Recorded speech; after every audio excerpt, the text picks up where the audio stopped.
ایک شخص بارگاہ رسالت مآب میں حاضر ہوتا ہے اور عرض گزار ہوتا ہے کہ جاہلیت کے زمانے کی دو باتیں ہیں، ایک یاد آتی ہے تو آنسو نہیں تھمتے، اور ایک یاد آتی ہے تو ہنسی نہیں رکتی۔ فرمایا وہ تمہاری دو کون سی باتیں؟ کہا وہ بات جو یاد آتی ہے تو ہنسی نہیں رکتی، وہ میرے ایک سفر کی کہانی ہے۔ میں نے ایک لمبی مسافت پہ جانا تھا تو یہ سفری معبود اپنے سامان میں باندھ لیتے تھے تاکہ راستے میں پوجا پاٹ بھی کرتے رہیں۔ تو پتھر کا ایک معبود اٹھایا تو وزن بہت زیادہ ہو گیا، سوچا کہ میں تو اپنے معبود اور اپنے خدا کے بوجھ تلے دب کے مر جاؤں گا، تو آٹا گوندھ کر کے ایک چھوٹا سا معبود تیار کیا اور پھر اس کو دھوپ میں رکھ کے خشک کر لیا اور سامان سفر میں باندھ لیا۔ راستے میں پوجا پاٹ بھی چلتی رہی۔ جو میرا اندازہ سفر کا تھا، سفر 2-4 دن اوپر چلا گیا، اور جو توشہ سفر میں نے لیا تھا وہ اندازہ سفر کے مطابق لیا تھا۔ تو جب فاقوں کی نوبت آئی تو ایک آدھ دن تو میں نے بھوک کاٹی، لیکن جب انتڑیوں میں بل پڑنے لگے اور میں مجبور ہو گیا تو میں نے تھیلے سے اپنے معبود کو نکالا، اس کو پتھر پہ رکھ کے توڑا، پھر اس میں پانی ڈال کے اس کو گوندا، پھر اس کی روٹی پکائی اور پھر کھاتے ہوئے کہا کہ میرے خدا اب کام نہیں آئے گا تو کب آئے گا، اب تو بھوک سے میری جان نکل رہی ہے۔ تو کہا کہ جب یہ بات مجھے یاد آتی ہے تو میری ہنسی نہیں تھمتی کہ کیسا میرا معبود تھا جو اپنے پجاری کو سے اپنا وجود بھی نہ بچا سکا، وہ یہ بھی نہ عرض گزار ہو سکا کہ جناب میں تو آپ کا معبود رہا ہوں اور آج مجھے توڑ کے اپنے بیدے میں ڈال رہے اور پھر گندگی کے ڈھیر پہ ڈالاؤ گے۔ جو اپنے درد کی پپتا نہ سنا سکے، اپنے دکھ کی کہانی نہ سنا سکے، اپنا تشخص نہ بچا سکے، وہ میرا معبود تھا اور اس کو میں خدا مانتا تھا۔ تو ایک زمانہ وہ بھی تھا۔ وہ بات جو یاد آئے تو آنسو نہیں رکتے وہ یہ ہے کہ میں ایک سفر پہ گیا اور کئی سالوں کے بعد واپس پلٹا۔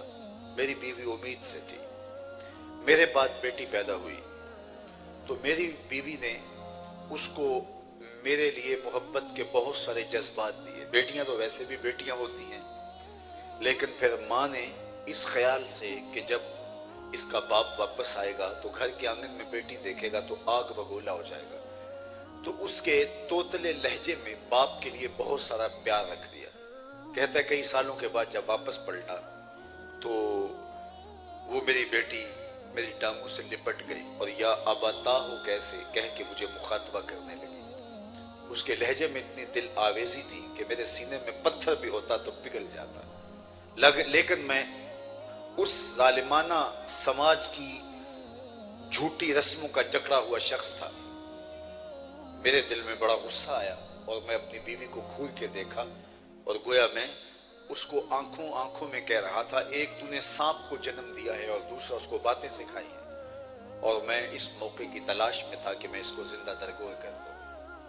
خیر ایک دن میں اس بیٹی کو لے کے باہر صحرا میں چلا گیا اور میں اس کے لیے گڑھا کھودنے لگا۔ میری بیٹی نہیں جانتی تھی کہ میرا باپ یہ گڑھا کیوں کھود رہا ہے۔ تو جب میں پسینے سے شرابور ہو گیا تو وہ اپنے ننھے سے دوپٹے سے میرے ماتھے کا پسینہ صاف کرنے لگی۔ میرا دل پسیج جاتا لیکن میں ان جھوٹی رسموں کا اسیر تھا۔ خیر جب میں نے گڑھا کھود لیا اور باہر آیا تو اس نے بڑا سکھ کا سانس لیا کہ میرے باپ کی مشقت ختم ہو گئی، لیکن وہ یہ نہیں جانتی تھی کہ اگلی مشقت کس کی شروع ہونے والی ہے۔ تو میں باہر نکلا تو میں نے اس کو اس کے اندر دھکا دے دیا اور اوپر سے مٹی انٹھیلنے لگا۔ وہ چیختی رہی اور ننھے اور معصوم ہاتھ جوڑ کے مجھ سے زندگی کی بھیک مانگتی رہی، لیکن میں سنگ دل شخص کی طرح اس کے اوپر مٹی انڈھیلتا رہا، حتیٰ کہ اس کی سسکیاں، اس کی چیخیں اس ریت میں دب گئی۔ آج جب اسلام لایا ہوں تو اس کی چیخیں مجھے سونے نہیں دیتی، اور جب یاد آتی ہے تو میرے آنسو نہیں تھمتے۔ یہ وہ لوگ تھے کہ جو بیٹیوں کو زندہ درگور کر دیتے تھے، اور یہ تاریخی حقیقت ہے۔ قرآن نے ارشاد کیا کہ قیامت کے دن قبروں میں گڑی ہوئی بچیاں اٹھائی جائیں گی۔ یہ بات ذہن میں رکھیے، قیامت کے دن سب سے پہلا سوال نماز کا ہوگا اور سب سے پہلا فیصلہ قتل کا ہوگا۔ دوسرے لفظوں میں یوں کہہ لیجئے حقوق العباد میں سب سے پہلی پوچھ قتل کی ہوگی، اور حقوق اللہ میں سب سے پہلی پوچھ نماز کی ہوگی۔ تو سب سے پہلے قتل کا فیصلہ ہوگا۔ قتل میں بھی وہ بچیاں جو زندہ درگور ہوئی ان کو اٹھایا جائے گا۔ وَإِذَا الْمَوْءُودَةُ سُئِلَتْ بِأَيِّ ذَنبٍ قُتِلَتْ، قبروں میں گڑی ہوئی بچیاں اٹھائی جائیں گی، ان کے ظالم باپ کٹہرے میں کھڑے ہوں گے۔ اللہ ان بچیوں سے پوچھے گا بِأَيِّ ذَنبٍ قُتِلَتْ، کس جرم میں قتل کی گئی۔ ان بچیوں سے پوچھا جا رہا ہے جنہیں پتہ ہی نہیں ہمارے ظالم باپ نے ہمیں قتل کیوں کیا۔ ابھی شعور سنبھلنے نہیں پایا تھا کہ زندگی نوچ لی گئی، ابھی آنکھ کھلنے نہیں پائی تھی کہ انہیں مٹی تلے دبا دیا گیا۔ ان معصوم بچیوں کو تو پتہ ہی نہیں کہ ہمارے ظالم باپوں نے ہمارے اوپر قیامت کیوں توڑی۔ مجرم کٹہرے میں کھڑے، اور جب مجرم کٹہرے میں کھڑے ہوں تو اسباب جرم مجرم سے پوچھے جاتے ہیں کہ تم نے یہ قیامت کیوں توڑی، تم نے یہ غضب کیوں ڈھایا، لیکن ان سے نہیں پوچھا جا رہا۔ توجہ چاہوں گا، ان سے نہیں پوچھا جا رہا بلکہ ان بچیوں سے پوچھا جا رہا ہے تمہیں قتل کیوں کیا گیا۔ علماء نے یہ نکتہ اٹھایا کہ بچیوں کو تو پتہ ہی نہیں ہے کہ ہمیں قتل کیوں کیا گیا، اور ظالم باپ کٹہرے میں کھڑے ہیں تو ان سے کیوں نہیں پوچھا جاتا، اسباب جرم تو مجرم سے پوچھے جاتے ہیں۔ تو اس کا جواب دیا کہ بیٹیوں کا قتل اتنا گھنونا جرم ہے کہ اللہ ان کے ظالم باپوں سے بات کرنا بھی گوارا نہیں کرتا، وہ اس قابل بھی نہیں ہے کہ ان سے ہم کلام بھی ہوا جائے۔ اس لیے پوچھا ان سے جا رہا ہے، تنبیہ ان کو کی جا رہی ہے کہ وہ اس قابل بھی نہیں ہے کہ ان سے خطاب عتاب بھی کیا جائے۔ تو ان بچیوں کو زندہ درگور کیا گیا، لیکن میرے اور آپ کے آقا و مولا جب جلوہ گر ہوئے، آپ نے سینکڑوں بار علماء سے یہ حدیث سنی ہے، عربی متن کے ساتھ آپ کو یاد ہوگی، لیکن ذرا اس تناظر میں شاید آپ نے سوچنے کی زحمت کبھی کی ہو کہ یہ صرف کلمہ تحسین ہی نہیں ہے، یہ کلمہ جہاد بھی ہے۔